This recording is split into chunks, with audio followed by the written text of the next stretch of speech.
Bonjour Michel Mondet. Bonjour Thibault. Vous êtes président d'Akeance Consulting. On avait parlé dans une vidéo précédente de la prise de décision. On va parler de la prise de décision plus spécifiquement en cas d'urgence, lorsqu'il faut prendre les décisions en urgence, par exemple quand une entreprise perd de l'argent. Alors pour aller plus loin sur ce point, comment est-ce qu'on évite de prendre une mauvaise décision dans un laps de temps finalement très réduit et dans ce laps de temps, on doit également se passer d'une certaine forme de collégialité dont on avait parlé dans la précédente vidéo.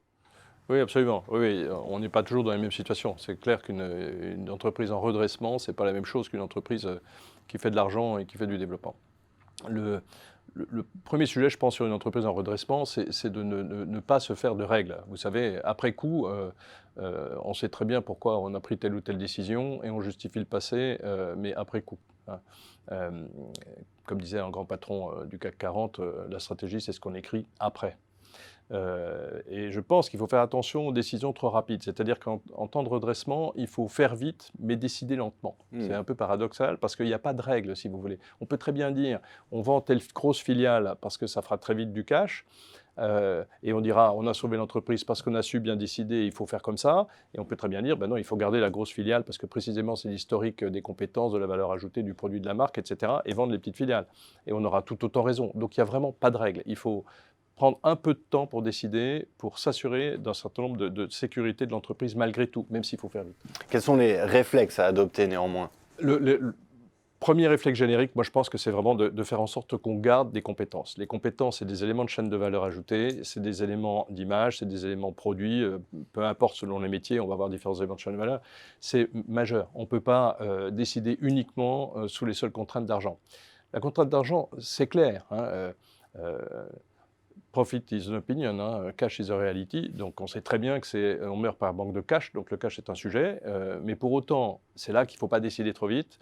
Il faut penser à l'après. Il faut tout de suite penser à l'après, tout de suite penser à comment je maintiens les compétences techniques, comment je maintiens les compétences d'image, les compétences de production, etc. Mais si je comprends bien, en fait, le premier réflexe, c'est de replonger dans le passé pour chercher à y déceler ce qui marche bien et ce sur quoi on peut s'appuyer. Oui, absolument, c'est exactement ça. Prenez des exemples. Vous savez, prenez un DAF qui a des relations avec son banquier depuis des années. Il y a une confiance qui s'est installée entre l'entreprise et le banquier. Si vous changez votre DAF immédiatement parce qu'au prétexte que c'est un haut salaire, il faut faire tomber les hauts salaires pour faire des économies de cash, il faut refaire la relation de confiance avec la banque. L'enjeu ne vaut pas forcément la chandelle. On a tous vécu des cas dans les systèmes d'information où il n'y a plus personne qui sait maintenir telle ou telle chaîne, si vous voulez. On est dans des situations de risque opérationnel majeur, souvent un peu tabou parce que finalement c'est dans l'informatique et comme tout le monde sait, l'informatique ça marche jamais, n'est-ce pas ? Mais c'est pas vrai, c'est qu'on a pris des mauvaises décisions, souvent dans des économies de coûts et souvent on a perdu des compétences. Donc on ne sait pas retricoter le passé avec le futur pour faire en sorte que le redressement se passe bien et que après le redressement, on puisse avoir un rythme de croisière à nouveau positif et en développement. C'est insister sur ce qui va bien dans une logique de transmission de temps long, ce qui vous est cher.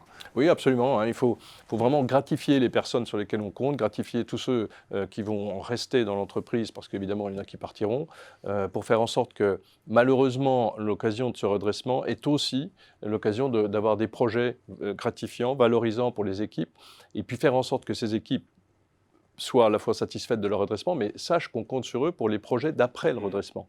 Il y a toujours le coup d'après.